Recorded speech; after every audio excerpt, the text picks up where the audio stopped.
Okey, Assalamualaikum warahmatullahi wabarakatuh dan salam sejahtera. Okey, hari ni cikgu nak bagi jawapan untuk live worksheet yang tenaga nuklear dulu. Ya, yang tenaga nuklear tu. Okey. Jadi boleh check lah ya jawapan dia. Okey, untuk nombor 1 ni, okey sebenarnya kertas cikgu ni boleh type guna phone ya. Kalau tak nak guna phone, tulis dalam kertas dan snap dan hantar kat cikgu. Okey, nombor 1 ni dia tanya apakah tenaga nuklear. Okey. Jadi dia kata tenaga tidak boleh baharu yang berbahaya, salah lah. Ya. Tenaga tak boleh baharu, dia salah ya. Dia mesti tenaga alternatif yang boleh menjana elektrik. So type saja jawapan C. Ya, type saja dekat situ. Okey, lagi satu cikgu nak yorang boleh baca ya dalam buku teks ya tentang tenaga nuklear ni. Okay. Jadi so jawapan dia adalah yang paling sesuai C ya, sebab okey, apakah tenaga nuklear? Okey, tenaga nuklear ni jawapan dia adalah C, tenaga alternatif yang boleh menjana tenaga elektrik ya. Okey, nombor 2, yang manakah menerangkan kelebihan tenaga nuklear kepada persekitaran? So sebenarnya tenaga nuklear ni dia menghasilkan kurang gas rumah hijau ya. Kurang gas rumah hijau. Itu kelebihan dia lah. Ya, kelebihan dia kepada persekitaran. Soalan tanya kepada persekitaran. So kita akan kurang lah. So kalau kita guna tenaga nuklear ni, tak adalah gas karbon dioksida yang akan diriliskan, yang dikeluarkan. Sebab gas karbon dioksida ni adalah gas rumah hijau kan. Okey, nombor 3, bola jawapan dia iaitu antara berikut yang manakah benar tentang proses pembelahan nukleus dan pelakuran nukleus. So kena ingatlah, proses pelakuran nukleus ni membebaskan lebih banyak tenaga berbanding proses pembelahan nukleus. Proses apa beza pembelahan dengan pelakuran? Proses pembelahan nukleus adalah proses pemecahan nukleus. Ya, dia proses pemecahan. Kalau proses pelakuran adalah proses penyatuan atau penggabungan dua nukleus. Jadi antara proses pembelahan dengan pelakuran, proses pelakuran nukleus yang membebaskan lebih banyak tenaga haba ya. Sebab proses pelakuran ni dia proses menggabungkan dua nukleus untuk membentuk nukleus yang lebih berat dan lebih stabil, dan dia akan membebaskan tenaga yang lebih banyak berbanding pembelahan nukleus. Sebab pembelahan nukleus ni adalah proses pemecahan nukleus ya, melalui hentaman neutron untuk mendapatkan tenaga nuklear. Okey, so nombor 4 pula jawapan dia adalah A.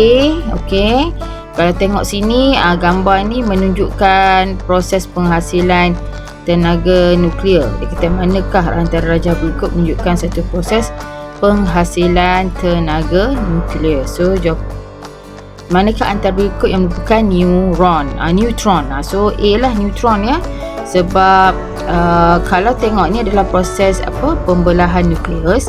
So pemecahan nukleus ni, P ni adalah pemecahan nukleus. Atom yang tidak stabil ni melalui hentaman. Neutron akan menghentam nukleus atom yang tidak stabil ni untuk mendapatkan tenaga nukleus. So A ni adalah neutron, sebab neutron ni menghentam nukleus Okey, nombor 5 ni adalah A.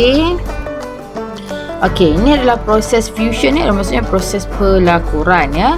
Okey, proses pelakuran nukleus ni banyak berlaku di matahari. Di matahari ya. Sebab dalam keadaan semula jadi pelakuran atom hidrogen dekat matahari tu ada berlaku pelakuran atom hidrogen. Ingat pelakuran tu adalah penggabungan dua nukleus.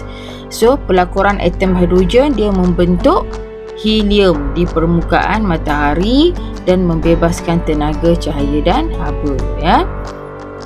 Okey. Jadi jawapan dia A lah, sebabnya pelakuran ni berlaku di kalau pembelahan nukleus, proses pembelahan nukleus ni banyak berlaku di reaktor nuklear ya. Ni yang kita sebut tenaga nuklear tu. Tapi kalau pelakuran nukleus ni berlaku di matahari.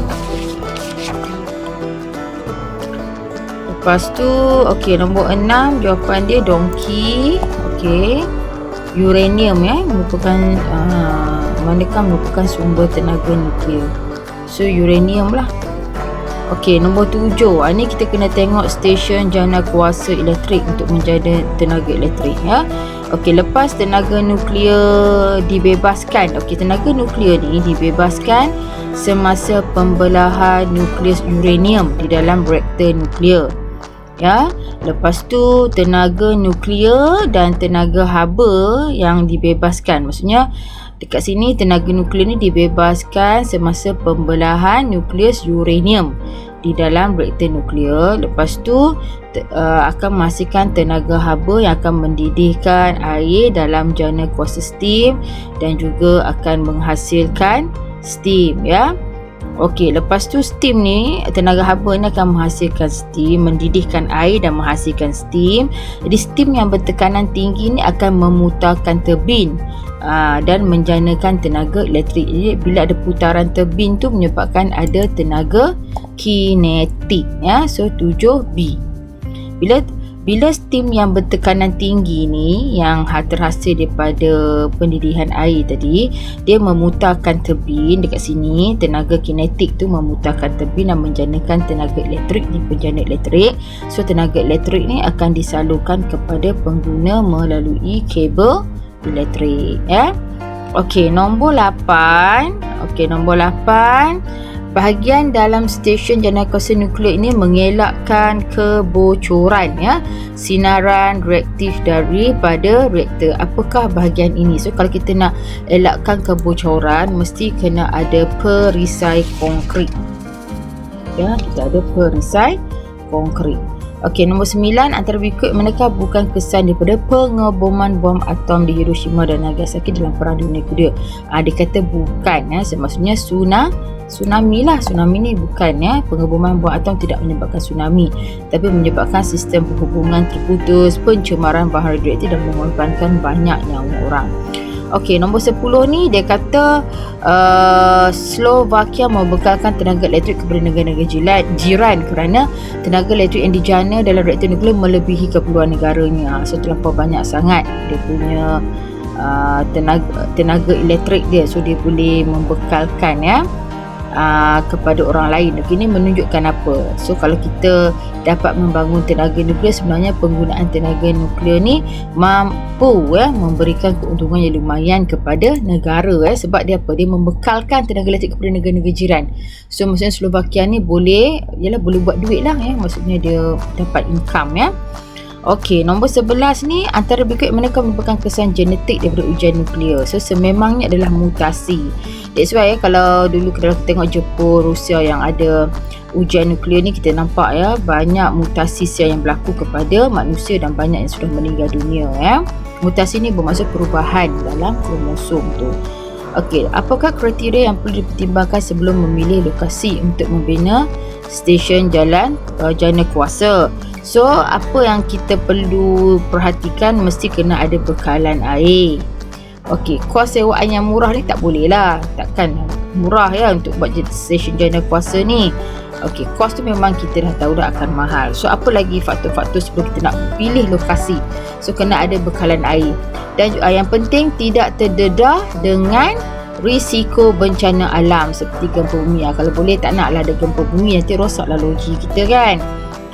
So kawasan tanah yang subur ni untuk pertanian sahaja. So jawapan 12 ini adalah bola. Okey, sini boleh tulis nama ya, tak kisah ada kotak situ boleh tulis. Okey, Rajah 1.1. Okey, ini kalau kita nampak macam ni, dia pelakuran ni maksudnya proses. Okey, kalau tengok Rajah 1.1 ni adalah proses pelakuran nukleus. Pelakuran nukleus di mana proses penyatuan atau penggabungan Kita tengok sini ya, penyatuan atau penggabungan dua nukleus. Untuk yang ringan ya, untuk membentuk nukleus yang lebih berat atau lebih stabil dengan membebaskan tenaga yang lebih banyak ya. Jadi kalau kita tengok sini, ini adalah deuterium, ni tritium, ini helium. So hentaman neutron ini, kalau kita tengok nukleus deuterium. Okey, ini nampak ini nampak tak dia ke dalam. Kalau tengok dekat cursor cikgu ni, yang ni ya. Ini yang masuk. Yang ini adalah deuterium. Okey. Yang ni tritium. Maksudnya nukleus ni ya, nukleus deuterium ni dan nukleus tritium ni dia berlanggar. Nampak tak anak panah ke dalam ni, dua-dua ni berlanggar dan dia bercantum. Ya.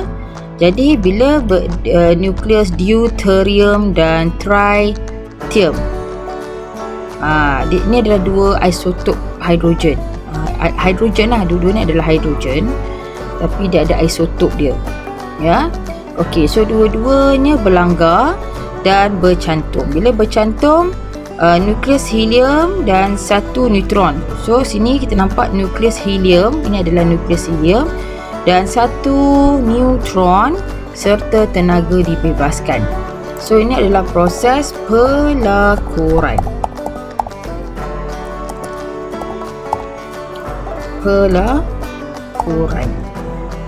So ingat ini adalah ini adalah nukleus deuterium sejenis isotop hidrogen. Ini adalah nukleus tritium sejenis isotop hidrogen, berlanggar dan bercantum. So nukleus helium akan dihasilkan dan neutron serta tenaga dibebaskan. Okey, untuk 1.2 pula, ini adalah proses pembelahan. Okey, dia kena penuh pelakuran nukleus, bukannya nuklear, nukleus, sebab ni berlaku di nukleus. Pembelahan nukleus. Okey, apa maksud pembelahan nukleus ni? Pembelahan nukleus ni di sini. Neutron yang yang ni. X ni adalah neutron. Neutron ni dia berhad laju tinggi dan dia akan menghentam uranium 235 ni. Jadi uranium 235 ni akan akan dipecahkan kepada dua nukleus. Ni dia pecah kepada dua nukleus. Nama nukleus ni adalah barium dan krypton. So ada tiga kecil-kecil ni. Tiga ni adalah neutron, akan menghentam. So maksudnya neutron ni akan hasilkan tiga neutron yang lain. So tiga neutron yang lain ni akan menghentam lagi, setiap satunya menghentam lagi uranium 235 ni dan memecahkannya. So proses ini berulang dan dikenali sebagai tindak balas berantai. Itu kita panggil pembelahan nukleus. Faham ya? Ni neutron ni dia menghentam. Neutron ni dia akan neutron ni berhad laju tinggi menghentam uranium 235. Uranium 235 akan pecah kepada dua nukleus, iaitu barium dan krypton, dan akan menghasilkan tiga neutron baru, dan tiga neutron baru ni akan bergerak dengan had laju yang tinggi menghentam lagi uranium 235 yang lain dan memecahkannya. So proses ini berulang dan dikenali sebagai tindak balas berantai. Okey, di mana proses manakah yang menghasilkan paling banyak tenaga? So kalau menghasilkan paling banyak tenaga adalah proses pelakuran. Okey, kenapa proses pelakuran nukleus ya? Kenapa proses pelakuran nukleus ni menghasilkan paling banyak tenaga? Okey, kenapa proses pelakuran nukleus ni menghasilkan paling banyak tenaga? Sebab pelakuran nukleus ni dia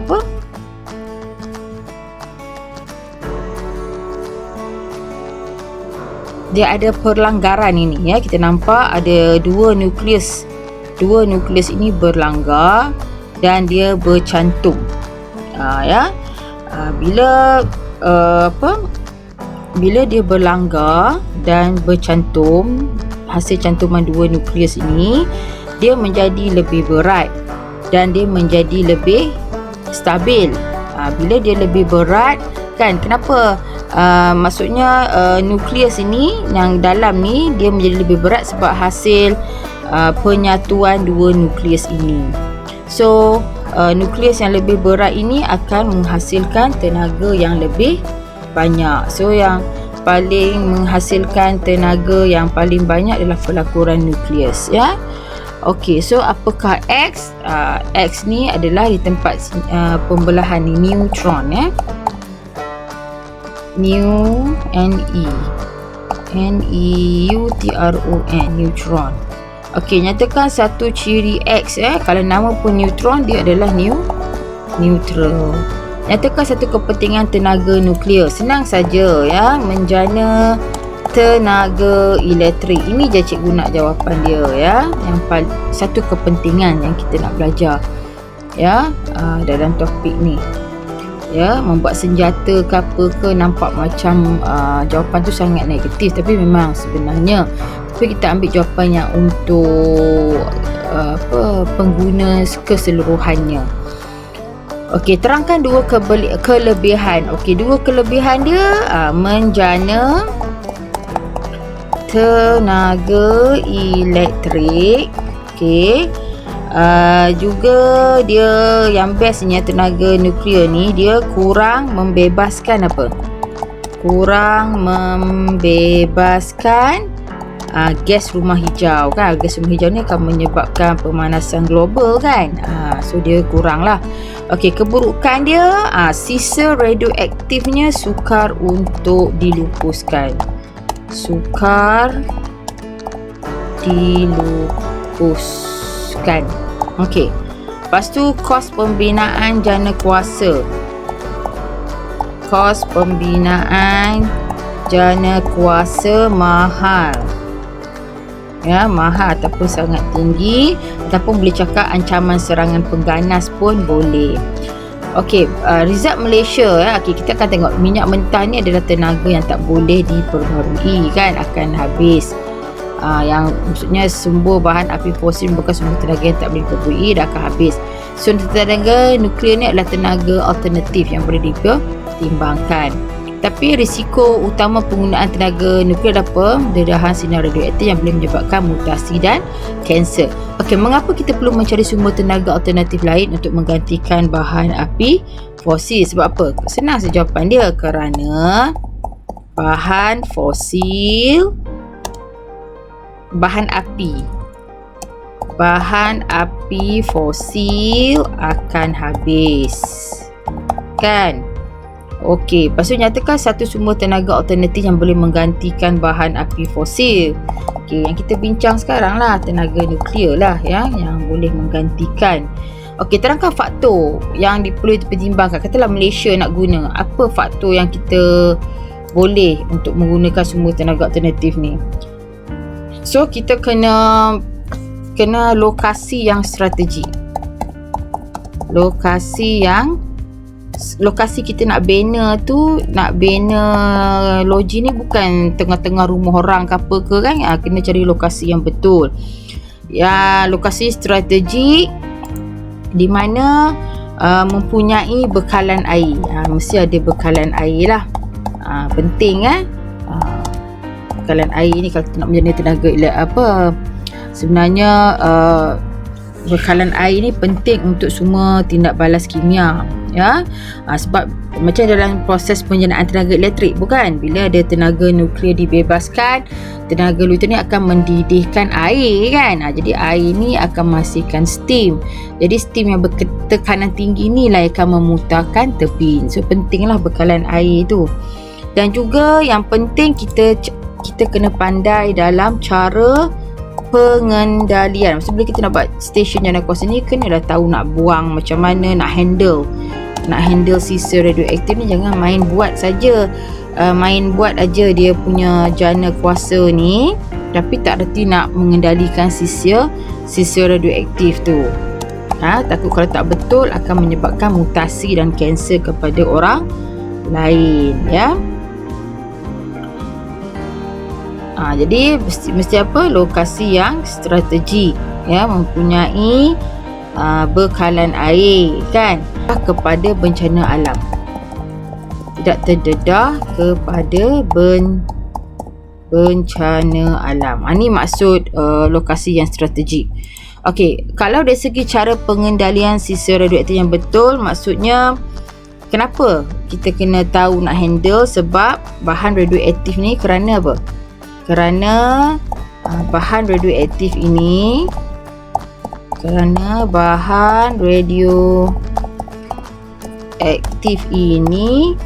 membebaskan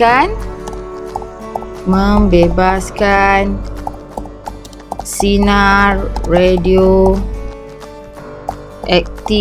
yang berbahaya, ya.